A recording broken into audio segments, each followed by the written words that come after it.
Hi friends, வணக்கம். இன்றைக்கி நம்ம இன்விசிபிள் ப்ராக்ரஸ் அப்படின்ற தலைப்பில் ஒரு சில விஷயங்களை பற்றி நம்ம பேச போகிறோம். இன்விசிபிள் ப்ராக்ரஸ் அப்படின்னா கண்ணுக்கு தெரியாத வளர்ச்சி. நம்மளோட உழைப்பு நம்ம போட்டுட்டு இருக்கும்போது ரிசல்ட்டு உடனே தெரியலைன்னா கூட பேக்ரவுண்டில் நமக்கு கண்ணுக்கு தெரியாமலேயே ஒரு வளர்ச்சி நடந்துக்கிட்டு இருக்கும். அதுதான் இன்விசிபிள் ப்ராக்ரஸ். நம்ம ஒரு விஷயத்தை பண்ணால் என்ன நினைக்கிறோம், உடனே நமக்கு ரிசல்ட் கிடைக்கணும்னு நினைக்கிறோம்.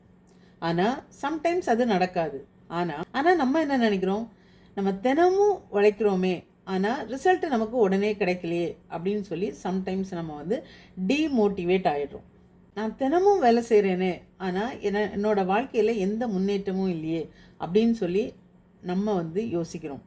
படிக்கிற ஸ்டூடெண்ட்ஸ் என்ன நினைக்கிறாங்க, நான் படிச்சுட்டே இருக்கிறேன் ஆனாலும் எனக்கு நல்ல மார்க்ஸ் கிடைக்கலையே அப்படின்னு அவங்க வருத்தப்படுறாங்க. ஒரு பிஸ்னஸ்மேன் என்ன பண்ணுறாரு, நான் கஷ்டப்பட்டு டெய்லி கன்சிஸ்டன்ஸாக வேலை செய்துகிட்டே தான் இருக்கேன் ஆனால் ரிசல்ட்டை நான் உடனே பார்க்க முடியலையே, நல்ல ப்ராஃபிட் என்னோட பிஸ்னஸ்லேருந்து கிடைக்கலையே அப்படின்னு அவர் நினைக்கிறாரு. ஆனால் என்ன ஆக்சுவலான உண்மை அப்படின்னா, எல்லாரோட உழைப்பும் வீண் போகாது. அது நிச்சயமாக பலன் தரும்.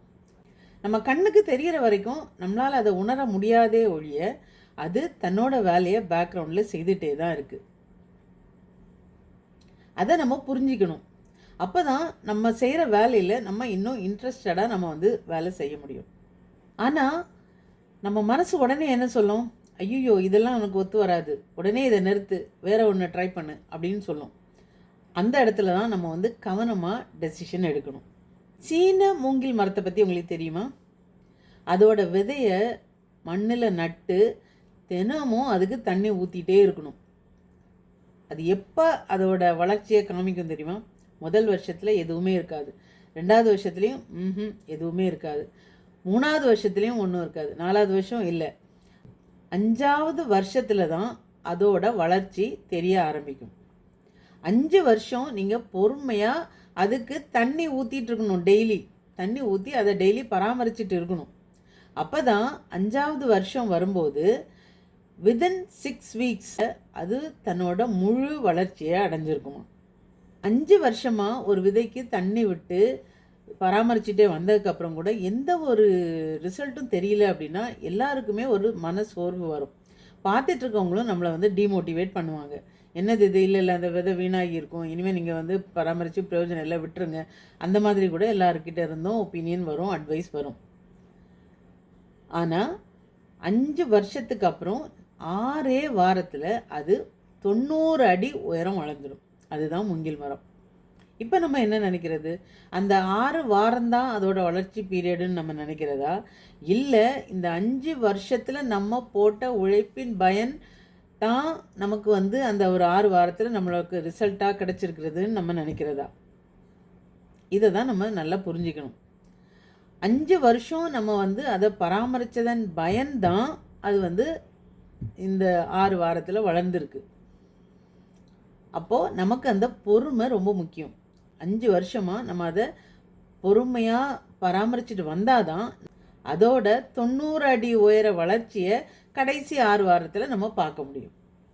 ஆக்சுவலாக என்ன நடந்திருக்கும் அப்படின்னா, இந்த 5 வருஷமும் அது தன்னோட வேரை பூமிக்கு அடியில் நல்ல ஆழமாக விட்டு தன்னைத்தானே ஸ்ட்ரெங்தன் பண்ணிகிட்டு இருக்கும். ஏன்னா 90 அடி மூங்கில் மரத்தை தாங்கிறதுக்கான வேர்கள் முதலே வளரணும் இல்லையா?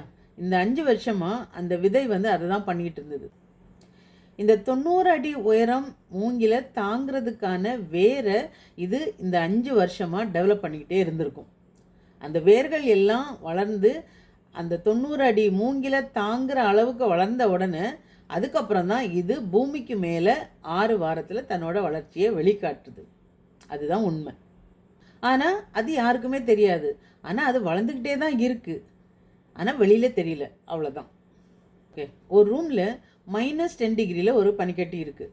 அந்த ரூமோட டெம்பரேச்சரை நம்ம கொஞ்சம் கொஞ்சமாக உயர்த்துறோம். -9, -8, -7 இப்படி ஒவ்வொரு டிகிரியாக நம்ம உயர்த்திட்டே வரோம். ஆனாலும் அந்த பனிக்கட்டியில் எந்த மாற்றமும் இருக்கிறது இல்லை. ஆனால் கடைசியாக அந்த 0+1 வரும்போது அது ஆட்டோமேட்டிக்காக உருகிடுது. அப்போ நம்ம என்ன நினைப்போம், அந்த கடைசியாக நம்ம உயர்த்தின அந்த டிகிரி தான் நினைக்கிறதா, இல்லை நம்ம கொஞ்சம் கொஞ்சமாக நம்ம உயர்த்திட்டு வந்த வெப்பநிலை தான் இந்த பனிக்கட்டியை அந்த கடைசி 1 டிகிரி நம்ம இன்க்ரீஸ் பண்ணும்போது உருக செய்யுது. அதை நம்ம புரிஞ்சுக்கணும். மாற்றம்ன்றது உடனே தெரியல, ஆனால் அந்த 0 டிகிரி வந்த உடனே அதோட மாற்றம் தெரியுது. இது மாதிரி தான் நம்மளோட வாழ்க்கையிலும் நம்ம எதிர்பார்க்குற வெற்றின்றது அந்த வேலை வரும்போது நம்ம அதை உணர்வோம். அது வரைக்கும் நமக்கு பொறுமை ரொம்ப முக்கியம். கண்ணுக்கு தெரியாத வளர்ச்சி எங்கே எப்படி நடக்குது? நம்ம ஒரு விஷயத்துக்காக தொடர்ந்து போராடும்போது நமக்குள்ள அந்த மாற்றங்கள் நிகழ்ந்து அது வெற்றிக்கு வழிவகுக்குது. இப்படி நம்ம தொடர்ந்து முயற்சி செய்துக்கிட்டே இருக்கும்போது நமக்குள்ளே நாமும் வளர்ந்துக்கிட்டே இருக்கிறோம். எப்படின்னா, முதல்ல எந்த தோல்வியும் சந்திக்கிற ஒரு மனபலத்தை நம்ம அடையிறோம். ஏன்னா தொடர்ந்து நம்ம முயற்சி செய்துக்கிட்டே இருக்கும்போது நம்ம தோல்விகளும் வரத்தானே செய்யும். அந்த தோல்விகளை நம்ம ஓவர் கம் பண்ணி தான் நம்ம முயற்சி செய்துக்கிட்டே இருப்போம். ஸோ அந்த தோல்வியை நம்ம ஃபேஸ் பண்ணுறதுக்கான மன தைரியத்தை நம்ம அடைகிறோம். ஒரு விஷயத்துக்காக நம்ம தொடர்ந்து வேலை செய்யும்போது நம்மளோட ஸ்கில்லையும் நம்ம டெவலப் பண்ணிக்கிறோம்.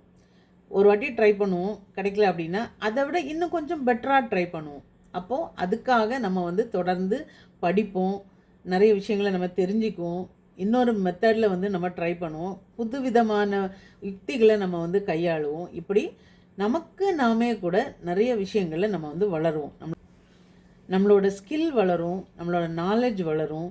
இன்னும் நிறைய விதத்தில் புது புது டெக்னிக்ஸை நம்ம யூஸ் பண்ணுறதுக்கான ஒரு மன உறுதியை நம்ம அடைவோம். நமக்கு கிடைக்கிற அனுபவங்கள் தான் நம்மளை செதுக்கும் சிற்பிகள். அனுபவத்தின் மூலமாக தான் நம்மளை இன்னும் மேலும் மேலும் மெருகேற்றி கொண்டே இருப்போம், உயர்ந்து கொண்டே இருப்போம். இந்த அனுபவத்தின் மூலமாக நமக்கு வெற்றி வரும்போது அதை தலைக்கணம் இல்லாமல் ஹேண்டில் பண்ணுறதுக்கான பக்குவத்தை நம்ம அடைகிறோம். வெற்றின்றது ஒரே இரவில் வராது. நம்ம தொடர்ந்து செய்த முயற்சியின் பலனாக தான் நமக்கு அந்த வெற்றி கிடைச்சிருக்கும். அதை நம்ம உணரும் ஒரு பக்குவம் நம்மளோட அனுபவத்தின் மூலமாக தான் கிடைக்கும். வெற்றின்றது ஒரே இரவில் நமக்கு கிடைக்கிறது இல்லை. நம்ம தினமும் செய்கிற சிறு சிறு முயற்சிகளின் மொத்த வெளிப்பாடு தான் அந்த வெற்றி. நான் வேலை செய்துகிட்டே இருக்கேனே, எனக்கு எந்த மாற்றமும் வரலையே அப்படின்னு நீங்கள் சோர்ந்து போகும்போது இந்த விஷயங்களெல்லாம் நீங்கள் ஞாபகம் வச்சுக்கோங்க. பெரியவங்க சொல்லுவாங்கள்ல, பலனை எதிர்பார்க்காம உன் வேலையை நீ செய்துகிட்டே இரு அப்படின்னு சொல்லி. அதுதான் நம்மளோட வேலையை நம்ம ஒழுங்காக செய்துகிட்டே இருக்கணும். பலன் கிடைக்கும், கண்டிப்பாக ஒரு நாள் கிடைக்கும். நம்மளோட பலனை எதிர்பார்க்காம நம்ம செய்கிற மெத்தடை நம்ம நேசிக்கணும். நம்ம கையாளுற ப்ராசஸை நம்ம நம்பணும். இது நமக்கு கண்டிப்பாக வெற்றியை கொடுக்கும் அப்படின்னு நம்பி அந்த ப்ராசஸில் நம்ம கண்டினியூஸாக நம்மளோட உழைப்பை போடணும். ஒரு விதையை நட்ட மறுநாளே நம்ம ஒரு பெரிய மரம் வந்துடும், ஒரு செடி வளர்ந்துடும், ஒரு பூச்செடி வந்துடும், ஒரு பூ பூத்துரும். அந்த மாதிரி அதோட பலனை நம்ம மறுநாளே எதிர்பார்க்க முடியாது. அது முதல்ல முளைக்கணும், அப்புறம் செடி ஆகணும், அதுக்கப்புறம் இன்னும் வேர் விட்டு இன்னும் கொஞ்சம் வளரணும், வளர்ந்ததுக்கப்புறம் அதில் மொட்டு வரணும், அதில் பூ வரணும், அதுக்கப்புறம் தான் அதில் காய் வரும், கனி வரும். இது ஒரு ப்ராசஸ். நம்மளோட முயற்சியை நம்ம ரெகுலராக பண்ணிகிட்டே இருந்தோன்னா அதற்கான பலன் சரியான நேரத்தில் நம்மளை அடையும். ஏற்கனவே நான் சொன்ன மாதிரி ஒவ்வொரு செடிக்கான வளர்ச்சி பருவமும் வித்தியாசமாக இருக்கும். தென்னை மரத்தோட வளர்ச்சி டைமாக கொண்டு போய் நீங்கள் வாழை மரத்தோட ஒப்பிட முடியாது. அதே மாதிரி ரோஜா செடியோட வளர்ச்சியை கொண்டு போய் இன்னொரு பூச்செடியோடலாம் நம்ம ஒப்பிட முடியாது. அதனால் மற்றவங்களோட நம்ம கம்பேர் பண்ணக்கூடாது. 90 அடி மூங்கில் வளர்கிறதுக்கு 5 வருஷம் எடுத்துக்குது. அந்த 5 வருஷத்தில் மேபி நீங்கள் 2வது வருஷத்தில் இருக்கலாம், மற்றவங்க 5வது வருஷத்தில் இருந்திருக்கலாம். ஸோ அவங்களுக்கு இம்மீடியட்டாக இன்றைக்கி பதில் கிடைக்கும், ஆனால் உங்களுக்கு பதில் கிடைக்க இன்னும் 3 வருஷம் ஆகும். இதையெல்லாம் நல்லா புரிஞ்சுக்கிட்டு மற்றவங்களோட நம்ம கம்பேர் பண்ணாமல் நம்ம செய்கிற வேலையை நம்ம கண்டினியூஸாக சின்சியராக நம்ம பண்ணிகிட்டே இருக்கணும். நம்மளோட அறுவடை காலம் எப்போ வருதோ அப்போ கண்டிப்பாக அதோட பலனை நம்ம அனுபவிப்போம். இந்த இன்விசிபிள் ப்ராக்ரஸை அதோட பலனை நம்ம அனுபவிக்கணும் அப்படின்னா நம்மளோட முயற்சி தொடர்ச்சியானதாக இருக்கணும், கன்சிஸ்டண்ட்டாக இருக்கணும். எந்த விதத்துலேயும் தொய்வில்லாமல் நம்மளோட பணியை முயற்சியை நம்ம தொடர்ந்து பண்ணிக்கிட்டே இருக்கணும். அப்போ தான் நம்ம அந்த இன்விசிபிள் ப்ராக்ரஸை வந்து அனுபவிக்க முடியும். நம்ம செய்கிற வேலையில் முந்தைய நாளை விட இன்றைக்கி 1% இன்க்ரீஸ் இருந்தால் கூடவே அது வந்து ஒரு பெரிய வெற்றி தான். ஒரு வருடம் வரும்போது நமக்கு அது எவ்வளவோ பெரிய வெற்றியை நம்ம முன்னாடி கொண்டு வந்து நிறுத்தியிருக்கும். சிறிய முயற்சிகள் என்றைக்குமே வீணாக போகாது. அதனால் எப்பயுமே நம்மளை நம்பணும். அதுதான் முதல் பலம். நமக்குள்ள நம்ம செய்கிற வேலை நிமித்தம் ஒரு இன்விசிபிள் ப்ராக்ரஸ், கண்ணுக்கு தெரியாத ஒரு வெற்றி நம்மக்கிட்ட நடந்துக்கிட்டே இருக்குன்றதை நம்ம முழுசாக நம்பணும். அப்போ தான் நம்மளோட வேலையில் வந்து நம்ம தொடர்ந்து கான்சன்ட்ரேட் பண்ணி முன்னேற்றி வர முடியும். இன்றைக்கி நம்ம படுற கஷ்டம், நம்ம சிந்துற வியர்வை, நம்ம விடுற கண்ணீர், நம்ம தொலைக்கிற தூக்கம், இது எல்லாமே எதுவுமே வீணாகாது. எல்லாமே நமக்கு பலன் தரும். ஆனால் இன்றைக்கி அது இன்விசிபிளாக இருக்குது, அவ்வளோதான். இன்றைக்கி நம்மளோட முயற்சியை பற்றி யாரும் பாராட்டலையா, அதை பற்றி நம்ம கவலையே படக்கூடாது. மற்றவங்க நம்ம பாராட்டணும்னு நம்ம எதிர்பார்க்கக்கூடாது. நமக்கு நாமே நம்மளை பாராட்டிக்கணும். நம்மளோட வேலையை நம்மளே வேல்யூ பண்ணி டெய்லி ஒரு ப்ராக்ரஸ் இருக்கிற மாதிரி நமக்கு நாமே ஒரு செக்லிஸ்ட்டை போட்டு நமக்கு நாமே ஒரு இம்ப்ரூவ்மெண்ட்டை வளர்த்துக்கணும். நம்ம முயற்சி செய்துக்கிட்டே இருந்தால் அந்த முயற்சியை இந்த பிரபஞ்சமோ கடவுளோ பார்த்துக்கிட்டே தான் இருப்பார். அப்போது அதற்கான பலன் நமக்கு கண்டிப்பாக வந்தே தீரும். மண்ணுக்கு அடியில் இருக்கிற ஒரு மரத்தோட வேர் வெளியில் தெரிகிறதில்ல. ஆனால் அந்த மரம் பூமிக்கு மேலே ஸ்ட்ராங்காக நிற்கிறதுக்கு அந்த வேர் தான் உதவுதுன்றது எத்தனை பேருக்கு தெரியும்? அதுதான் அந்த இன்விசிபிள் ப்ராக்ரஸ். இன்றைக்கி நம்மளோட முயற்சிக்கு பலன் கிடைக்கல அப்படின்னா நம்மளோட வேர் பகுதியை நம்ம வந்து ஸ்ட்ரெங்தன் ஆக்கிக்கிட்டே இருக்கிறோம் அப்படின்னு நம்ம புரிஞ்சுக்கணும். ஒரு வீடு நல்லபடியாக இருக்கணும் அப்படின்னா அதோட ஃபவுண்டேஷன் ஸ்ட்ராங்காக இருக்கணும். ஆனால் ஃபவுண்டேஷன் வந்து வெளியில் தெரிகிறதில்ல. நம்ம வெளியே தெரியாத நம்மளோட முயற்சிகள் இருக்கும்போது நம்ம ஃபவுண்டேஷன் போட்டுட்ருக்கோம் அப்படின்னு நம்ம வந்து புரிஞ்சுக்கணும். இப்படி நம்ம கண்ணுக்கு தெரியாத வளர்ச்சி பீரியடில் நம்ம இருக்கிறோம் அப்படின்னா நம்ம சோர்ந்து போகக்கூடாது. நம்மளோட முயற்சி தான் நம்மளை வந்து உயர்த்தும். நமக்கு மேலே நமக்கு 200% நம்பிக்கை இருக்கணும். ஆனால் நம்மளோட உழைப்பை நம்ம வந்து விட்டுறக்கூடாது. தொடர்ந்து முயற்சி செய்துக்கிட்டே இருக்கணும். நம்மளோட முயற்சியில் சோர்ந்து போகக்கூடாது. முயற்சியை கைவிட்டுறக்கூடாது.